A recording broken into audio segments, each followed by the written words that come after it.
I want to say hello and good morning to our listeners from around the world. And I want to welcome you to another edition of This Morning with Soulivity, broadcasting live from our studio right here in Washington, D.C., and on KMET 1490 AM radio in Southern California. My name is Brian Westley Johnson, and we have a fantastic show for you today. I'm joined today by some amazing co-hosts, Thompson and Sheila Applegate. Good morning to both of you. Good morning. Are you guys ready for this show today? Yes, I'm very much excited. Yeah, I am too. I really want to kind of jump right on into it, but before I do, I always have to ask you guys, like, how has your week been? Any interesting things that you've been up to, like Sheila? You know what? I was supposed to go see the Barbie movie yesterday, and I was all excited to tell you about it, but it is sold out in the theater that we were going to Oh, until wow. Friday. What? So now I'm going on Friday. Isn't that crazy? I never. Wow. Yeah. Wow. So you went to go see Oppenheimer instead, right? No, I did not. I defrosted my freezer. Oh, man, that's funny. D'Angelo, how about you? That's an interesting juxtaposition with Oppenheimer and Barbie, right? Right. Hopefully, Yeah. For me, I'm just got a lot going on, but I'm going to Vermont on tomorrow, so I'm really excited just to be in the country for 4 days. So that's really what I'm looking forward to. Woohoo! Well, Yes. that's really, really cool. Connecting nature, Yeah. Vermont is like really, really nice this time of year. Mhm. Probably really, really green and Lush. that kind of thing. So I know you guys are going to. I know you're going to enjoy that. Yes. I'm spending this time preparing for something that I'll talk about at the end of the show. So you guys will have to wait for that. Anywho, listen, before we get started, I just want to remind everybody that, listen, you're part of this conversation, especially today with our topic, and that we want your thoughts, we want your comments. If you have any questions too, just post those directly to our live chats on social media, and we will include you during the broadcast because we want to hear from you. Why don't we go ahead and get started with our show for today? 50 years after the U.S. Supreme Court affirmed the constitutionality of busing children to achieve racial integration in schools, the Tower Road Bus revives the unresolved stories of African American students and educators thrust into all-white schools during the 1970s. Were there winners on the front lines of integration? Well, the Tower Road Bus seeks an answer. Here's the trailer. Talk to you about busing. Cities and local school districts have been torn apart in debate over this issue. They were throwing eggs at the window and trying to hit people with them. And while we was in school, they was throwing glass at black people and little kids. My children were never prejudiced until now. I'm upset about the busing because I think it will destroy the community life. And I'm concerned about how we'll be treated and about the education what we're going to receive. We knew the difference between white and black. We knew our limits. There was very difficult times. This was sort of like a southern area. And we came out and a cross was burning on the sidewalk. And I remember my mother saying to me, all the kids were going to be bused. I had never been to this school. I'd never been to the community. You're almost thinking it's a joke. He had bruises back here on the back of his neck. And he said, they hit me with stones. I remember one little boy calling me that N-word. And he only got to do it one time because I beat him until I guess somebody pulled me off of him. Why would you put 2 black kids in a class, like 27 kids, and just throw you in that class with no help? I looked in the office and I said, we have a black principal here. I've been asked many times why I was chosen to be on the front lines of integration. To be honest with you, I can't answer that. I believe equity is what our parents were asking for, and I believe what the system gave them was integration. I feel like I was a part of a science project. It's more than just a busing issue. We have to stop this. This is like a dictatorship. My ultimate goal was to prove that this can work out.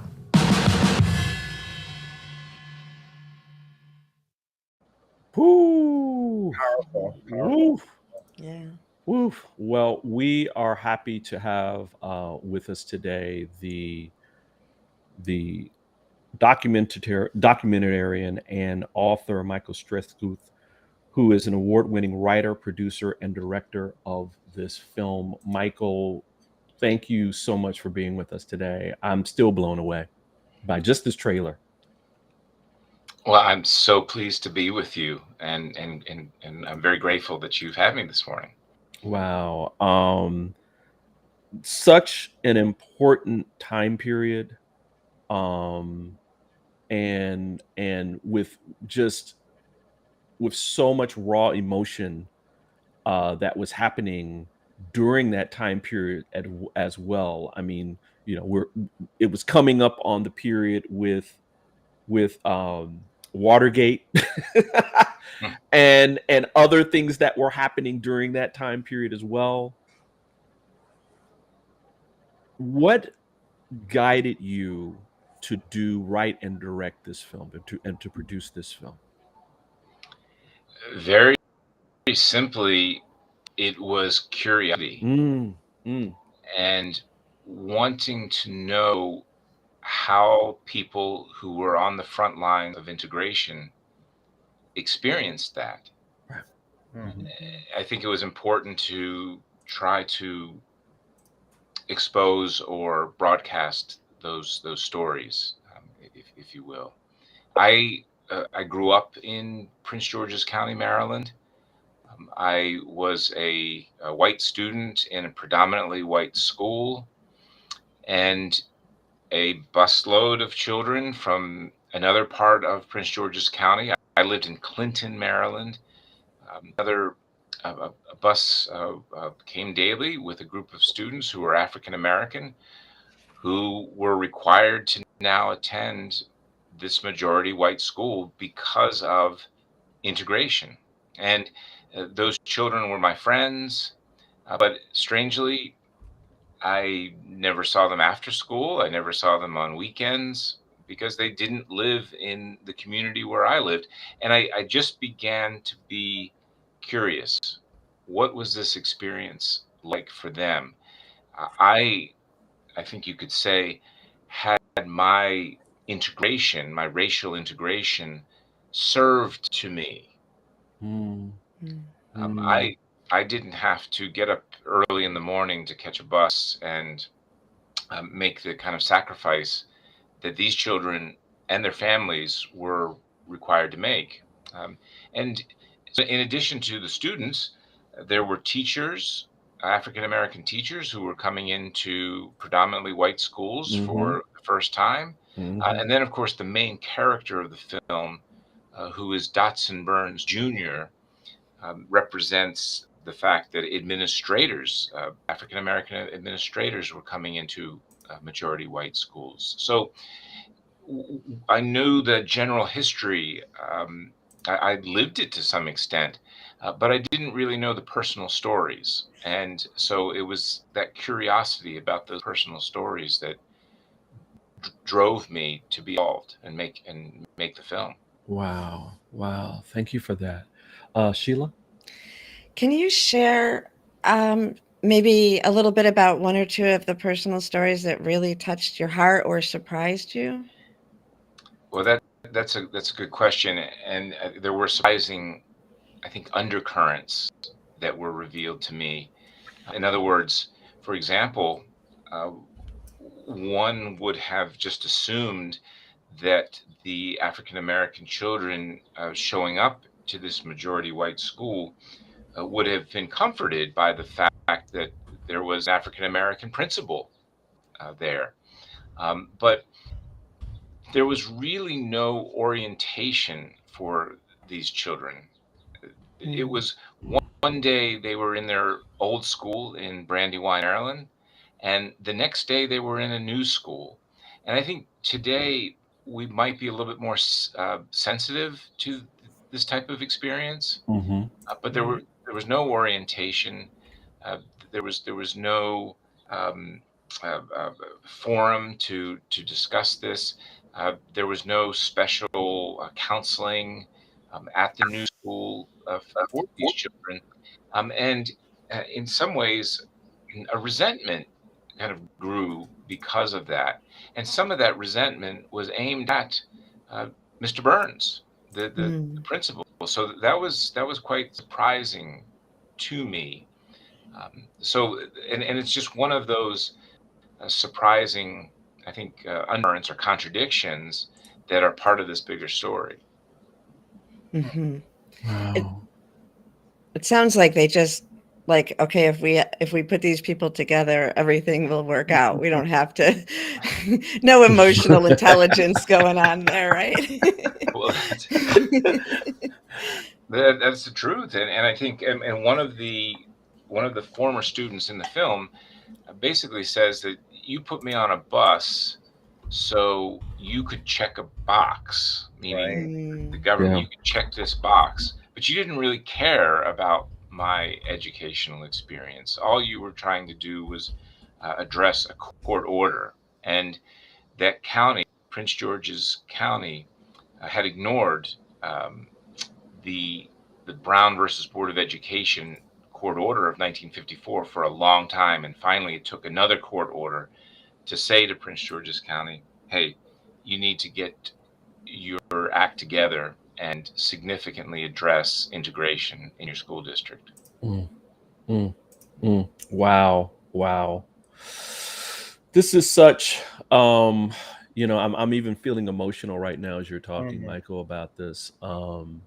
It's such a rich story that has not been fully told.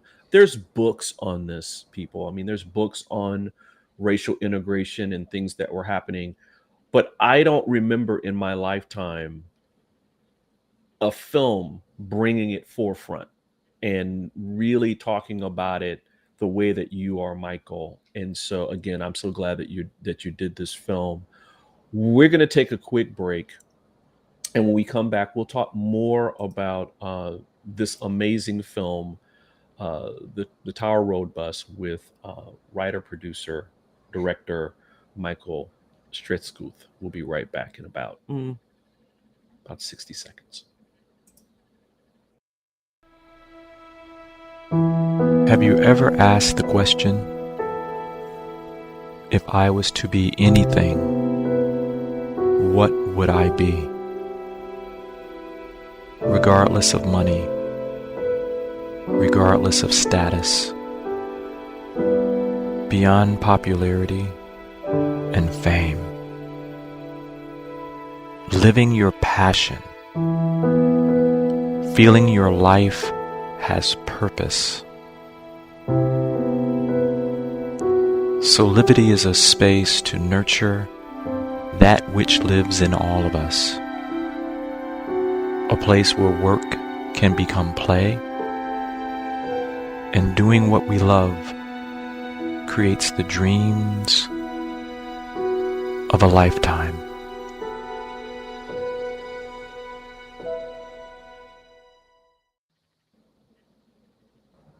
And we're back with more of This Morning with Soulivity, and we're talking with a fabulous producer and director and writer of the movie, The Tower Road Bus, that is just a work of art, Michael. I'm going to go to D'Angelo for a question. Yes, a lot to unwrap here, and it's actually very beautiful, because I often ask myself when I see this type of footage, PTSD, like, what were the ramifications after, right? Years later, decades later, what do you think it is, Michael? I think the ramifications are, one, something that you're suggesting might be the case, and that is some pent-up resentment or anxiety about this experience. And it was clear to me in many of the interviews I did for the film with students and teachers and administrators that this was the first time that some of them were talking about this in any kind of substantive way. So I feel like the film, in some sense, acted as an outlet Mhm. for those for that, some of that pent up resentment. And I think many people who were bused, the children who came from Tower Road, certainly acknowledge that this brought them out of um, their segregated world into a broader world. So they appreciated that opportunity to mix with different people, but at the same time, it did come as a cost. There were sacrifices that people made there on the front lines of school integration. Michael, as you know, to this point where you're talking about people having the ability to kind of now, and I want to use this word specifically, heal from the experience that they had back then, where they're now able to express whatever emotions that they felt at the time. Did you have a certain model in mind when you began the film that changed as you were doing the interviews, or did it basically kind of stay the same as you kind of envisioned the film? Well, let me tell you how things changed, and that's a very perceptive question. In that I went into this very much informed by my view of integration, which was, hey, I'm so grateful for this integration. It helped me to socialize and get along and appreciate people who are different than I am, but also helped me realize that the differences really aren't so great. So my kind of starry-eyed view was driving me. And then I began to hear the different stories and said, "Oh, wait a minute. Uh, this experience was difficult for many people." And so I I had to really change my mindset um, in the production of the film to go from, hey, integration was a great move forward in our history, to saying, okay, integration's a good thing, but at the same time, there were it was problematic for many people. There were costs associated with this.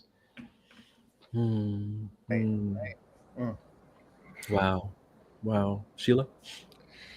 Well, as you're talking about that, first of all, I just want to acknowledge, thank you for being perceptive to the layeredness of the situation as you listen to others, because I think right now in our country, we're really looking more and more towards that black and white, no pun intended, but to like people are either on one side or the other. And when it comes to education, there is a washing away, not just of the facts, but of the layeredness of the effects. So thinking about this, when I learned about busing, I either I think mostly I heard it from the perspective of it wasn't very good, though it had a beautiful, like, it was a step in the direction that we needed to go. So I guess as you talk about those layers, is there something that really hit you and said, "Oh, like, I want people to know this"? Great question. Yes, thanks, Sheila, for that. I think in general, it was wanting the audience to know about the experiences. And I think this is what really motivates me as a storyteller, whether it's in my filmmaking or my writing. I just get a real kick when I'm able to open some doors to knowledge for others. I also teach. I'm a professor at Lemoyne College in Syracuse, New York, and it's that opportunity to do that that really keeps me at this. It keeps me teaching. It keeps me making films and writing. Just to open those conversations up, to know that people are talking about controversies, about aspects of history that they've never had any exposure to. And I think, again, to get back to what surprised me, it was certainly surprising to me that many of the students had held this resentment toward Mr. Burns, the principal, and I think that just knowing that things aren't always what they seem, and understanding that the way we maybe predict things will be aren't the way that things turn out. So it's always storytelling is always about unpacking and considering and trying to understand, and this was a great exercise in that, if you will. Mm-hmm. Wow. Brian, you had a question about busing. I grew up in Chicago, and Chicago is very segregated due to redlining. Yeah. And I opted to go to a school outside of my neighborhood, so I bused myself. Oh, wow. To an integrated high school, Curie High School, on the southwest side of Chicago, which was predominantly a Polish neighborhood. Yeah. But kids from all over the city, Hispanic, Asian, you name it, went there. So I saw the benefits of it, but also I understood where my stepfather was like, no, I want you to go to a predominantly Black high school in the community, but I wanted something different. So I guess, in the 80s, 10 years later, I wanted something a little bit different than the kids in your film, Michael, That's an important part, right? Mhm. And point.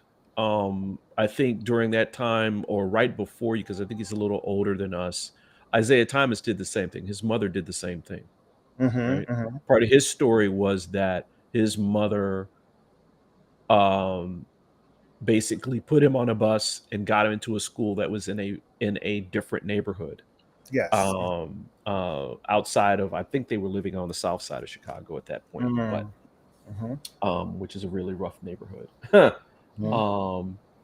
But that's the other part of this, right, Michael, where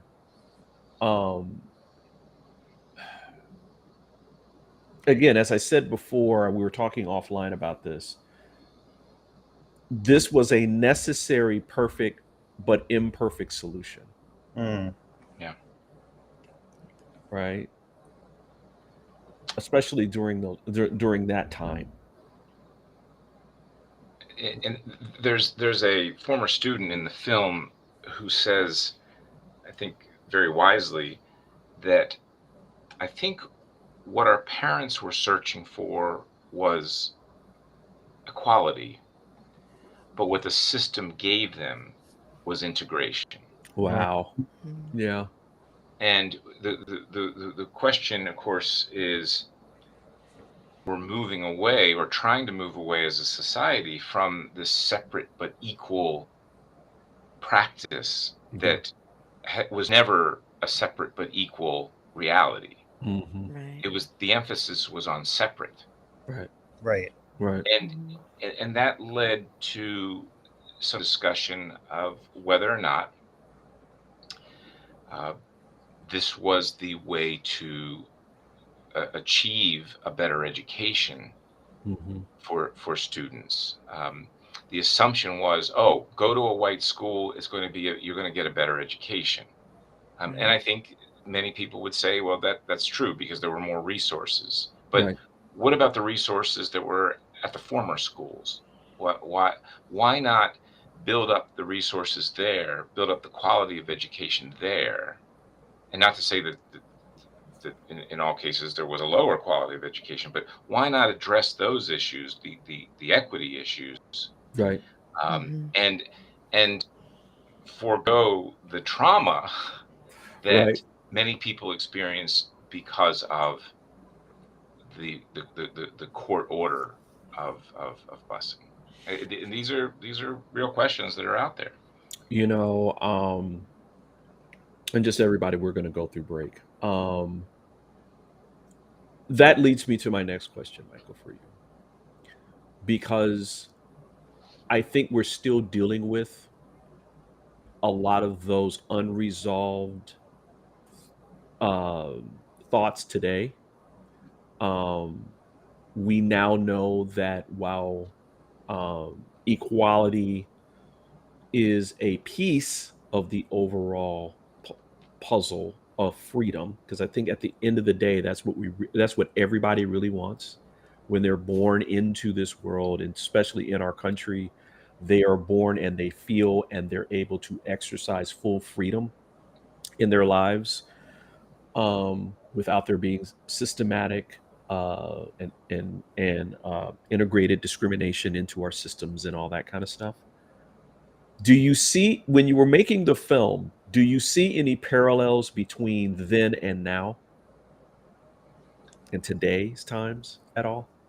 Well, I think we can't but see the parallels when we have continued concerns about quality of education, when we have continued concerns about relationships among people in our society, people of different races and nationalities, and you name it, that we can't but reflect on the possibility that maybe we haven't come very far as a nation in the 50 years or so where this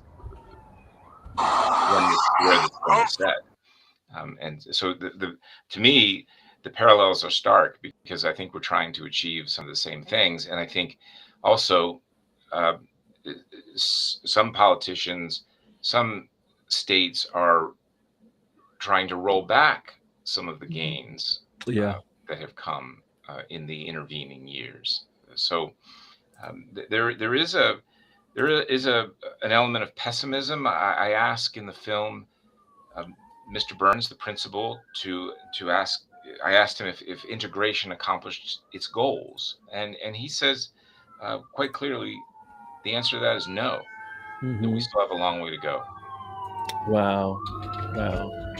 And we've got a exclamation point from the from the sirens that are coming through on that one. That's me. I'm sorry. No, I think that was, I mean, it was actually apropos. It kind of was, right? I mean, what are your thoughts, Sheila, on this? I mean, wow. Well, I'm thinking about what you just said, Michael, and I agree. Like, sometimes we look at today and it's really difficult to see if we made any progress. To me, the visual that there's two visuals that give me hope. So I guess I just want to share that, and we'll see if a question comes out of that. One is that we're climbing a mountain, but we're spiraling up it. So when we look at things and they don't look like they've changed, because we're like, oh, we're still here. I've seen this scene a long time. Our perspective is still rising up that mountain, I think. And then the other thing I see is, I'm very visual, is that what's happening in our country and perhaps the world right now is that everything, the infection that was in the system as a whole, is being brought out like pus in a wound, and it's pretty nasty, but that is where the healing begins. So I guess my question is, do you resonate with either of those, or do you feel that hope amongst the the struggle that's happening today?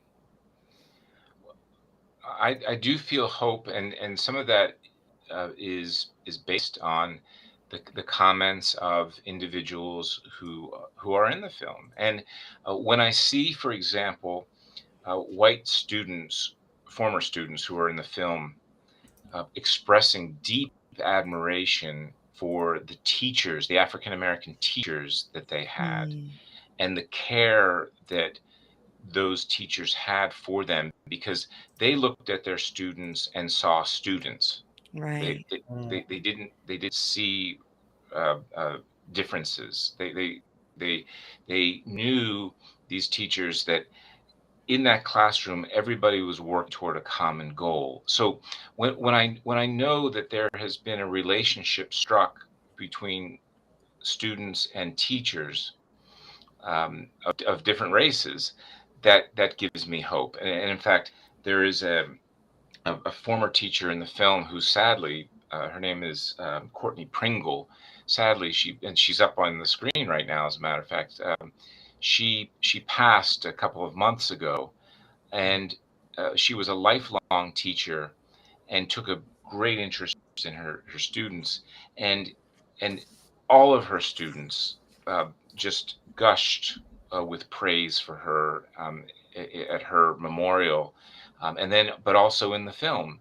And the idea that she came to the classroom with a very solid educational philosophy, and applied that educational philosophy to everybody, and to everybody equally.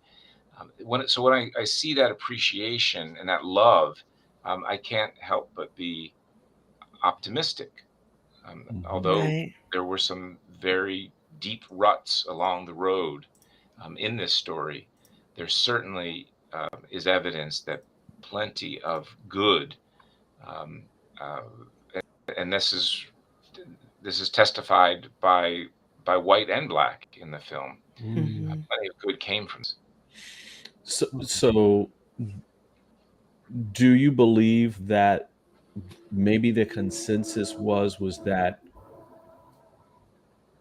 this was necessary, even though there was a lot of trauma and stress uh, in the process? Do you think that that was maybe more of the consensus or majority view? I do think that is a significant um, point of view, and a Yeah. significant take on this, that you Mhm. had to tear the bandage off the wound Mm.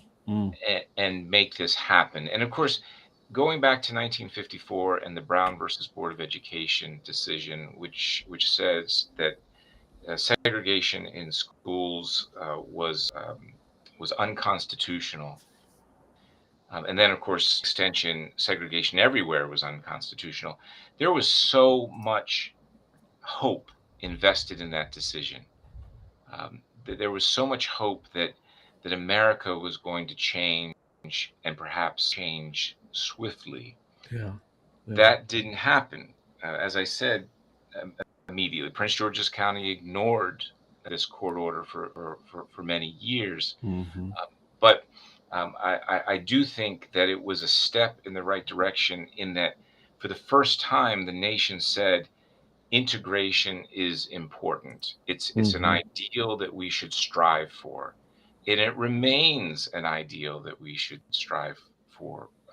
We should be able to be together, because that's how we learn from one another. And that's where peace and understanding indeed comes from. We are still a segregated nation. I live in Syracuse, New York. It is one of the most segregated cities that I've ever lived in. Wow. We have a long way to go, but at least the principle, the ideal is out there. Plenty of studies show that students do better in integrated educational environments. At the college where I teach, diversity is a goal. It's a priority, and everybody I know attests to the fact that as our school becomes more integrated, it becomes a better place.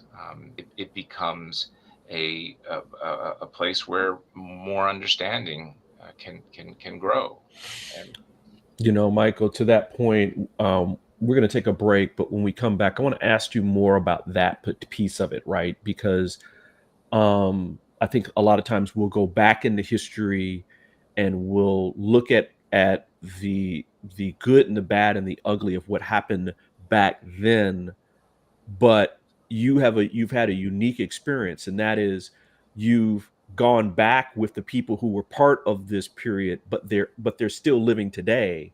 And so you can get a glimpse, you've got a factual basis about, you know, the forward movement after that in terms of those people's lives. Like, where did they go after this, right? And do they believe that their lives would have been different if they hadn't gone through this experience? So I want to talk a little bit more about that when we come back. So we'll be back in about 30 seconds, everybody. 6 years ago, when I started Soulivity, my vision was to support everyone in improving their life through the discovery of their passion and purpose, so they could become the best version of themselves, to battle fear and ignorance, and create a better world today. Get inspired to live your passion and purpose. Visit Soulivity.com now. Woo, and we're back with more about this fabulous film, The Tower Road Bus documentary, done by award-winning documentarian, author, producer, director, writer, Michael STREISSGUTH. Michael, again, thank you for doing this work. I think it's just important that people, you know, if you don't know where you've been, you don't know where you're going. Wanted to ask you about the lives of the people who were integrated in the present moment. Can you give us a couple of stories of people and how their lives may or may not have changed from racial integration? well, many of the former students do attest to the fact that being bused to Crestview Elementary School, that it brought them into the wider world. Wow. And because of that, they feel like they can deal with any situation that life throws at them. Mhm. So in essence, they were kind of cast into the fire, if you will, but came out stronger because of it. And I think, number one, that's because it was a difficult situation. But number two, it's because they were interacting with people who were new to them, and they were in an integrated environment. And I think this is the case for both the Black students and the white students. Some gratitude for having had this experience, and feeling like they were able to enter the wider world more easily. Now, I will say that the film does focus on the African American voices. I was most interested in the people who were the integrators, the people who were doing the integration, and what their thoughts were. I do not spend as much time with the white students who lived in the community, quizzing them about how they feel integration changed them. I will say that when talking to white students or former white students about this, that it's just not on the tip of their tongue. There was no, very few people had a response on the tip of their tongue. When you say, how did you feel about integration? it was not immediate an answer. But when I asked that same question to the people who were doing the integrating, man, it just came right out. Wow. Right. Yeah. Wow. It's an issue that it is a part of their past that continues to be, front and center in their minds.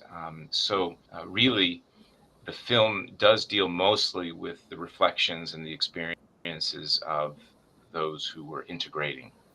Wow. Wow. Thank you, Michael. D'Angelo? I'm just digesting so much, to be honest. Yeah. Michael, when you talk, I have so many questions, just around like what Sheila was saying and Brian is healing, right? That we continue to grow and evolve. And what does that look like to you as a college professor, which I am as well? What does that look like to you for your students? Yeah, to me, it's again the importance of getting out of one's comfort zone, getting out of one's familiar home environment and experiencing the world. I mean, we have students who have grown up just outside the city of Syracuse, but have never really spent any time in the city of Syracuse, for example. And so if we can give our students that kind of experience that sort of opens the world a little bit to them, then I think we're succeeding. I think we're making steps in the right direction. Yes. Yes. Wow. Wow. Well, I wish that we had more time to talk about this. Not just the film itself, but what the film represents. I personally believe that we've made progress, especially given the fact that yesterday the President of the United States announced the national monuments for Emmett Till and his mother. That, with that type of violence that happened that long ago, looking at today, I'm not going to compare violence to violence, but what I'll say is the type of violence has definitely changed.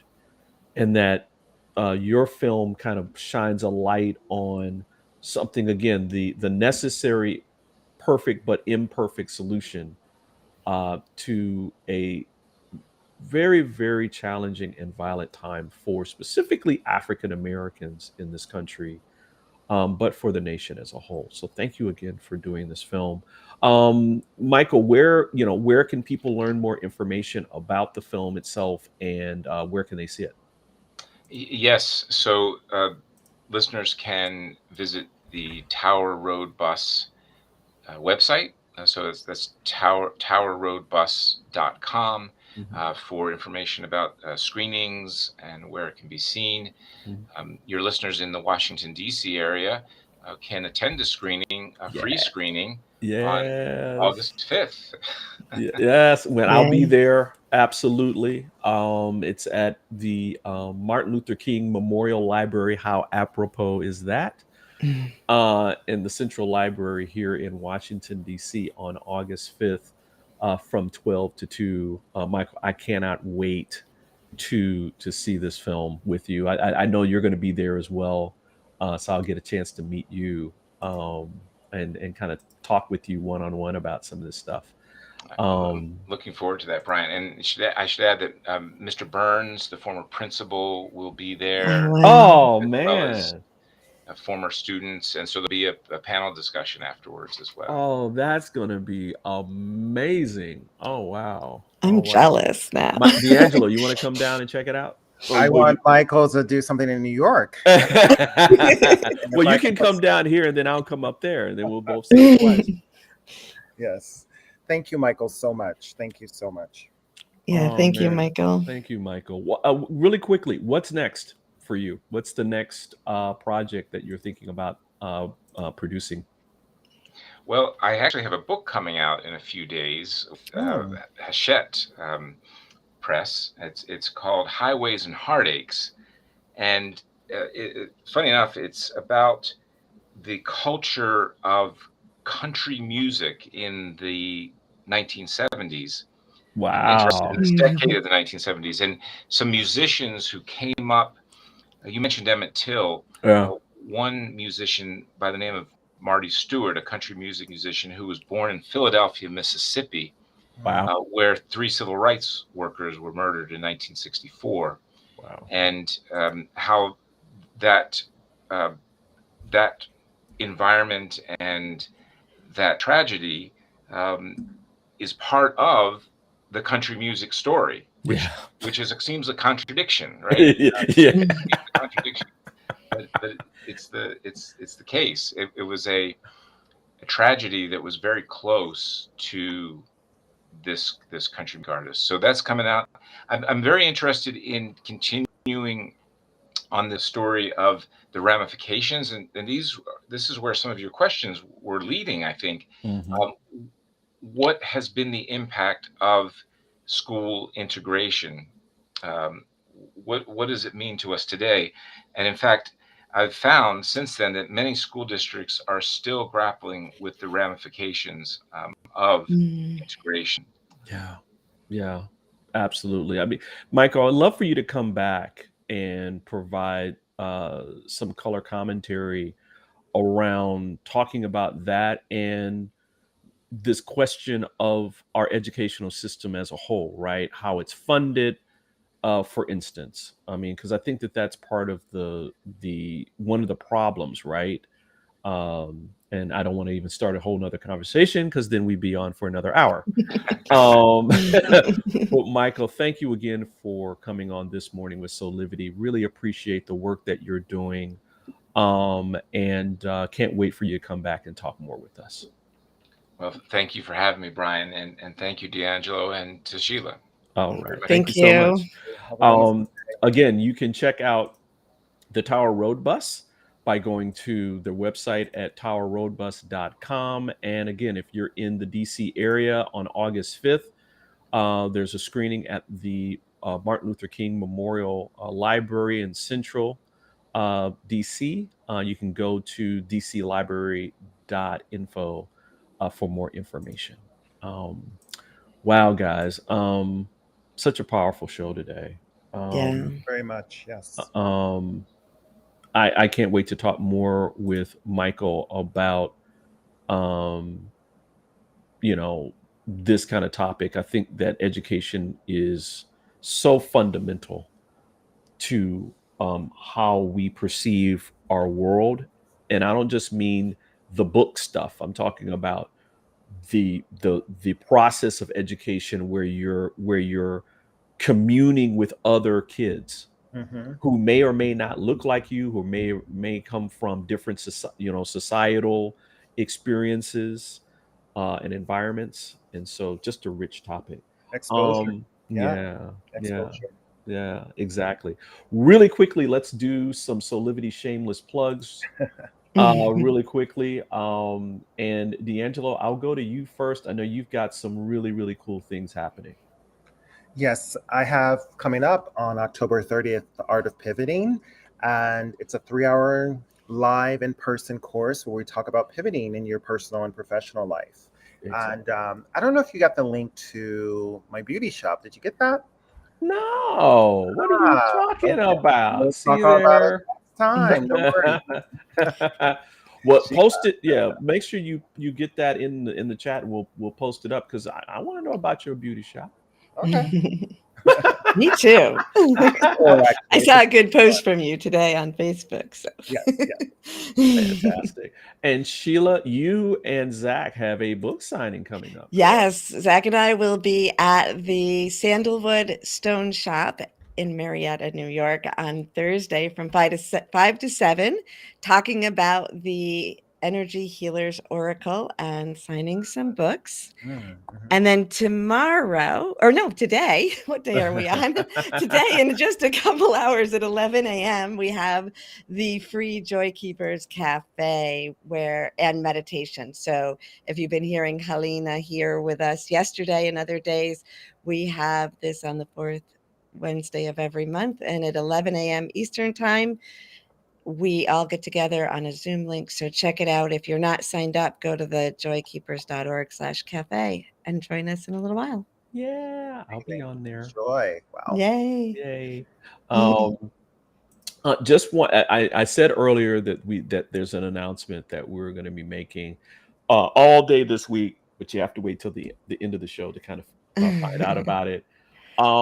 This Morning with Soulivity is coming to a close after Friday, but that doesn't mean that it's not going to be on air. Debuting on January 31st is our new show. July 31st. Yes. July 31st. Sorry, July 31st. Oh, see there, I want it sooner than that. Soulivity with Today is debuting. It's going to be 5 days a week online here on Soulivity TV, but it is also going to be on 5 days a week on KMET 1490 AM at 8 a.m. Pacific time. We are so excited about this. I don't know if you guys are excited at all. I'm excited. And I love the new look. We're going to be, listen, people, nothing really changes in terms of our content. We're still going to have real conversations that empower every single day. We're just expanding our reach to more people. And we're so excited that our partnership with KMET is expanding. So look for us on the 31st of July with our wonderful cast of characters, as you can see here, our motley crew, on the 31st. Wow, guys, parting is such sweet sorrow.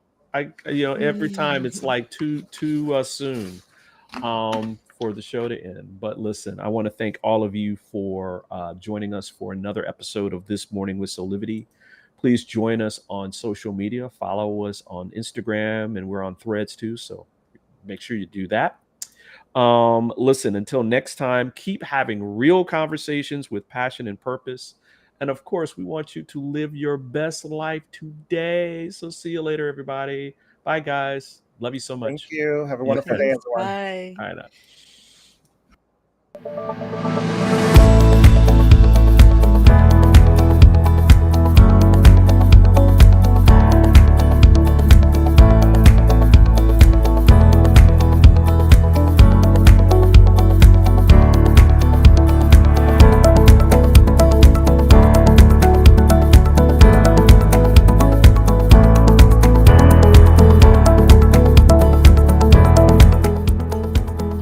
This work is subject to copyright owned by Affinity Global LLC.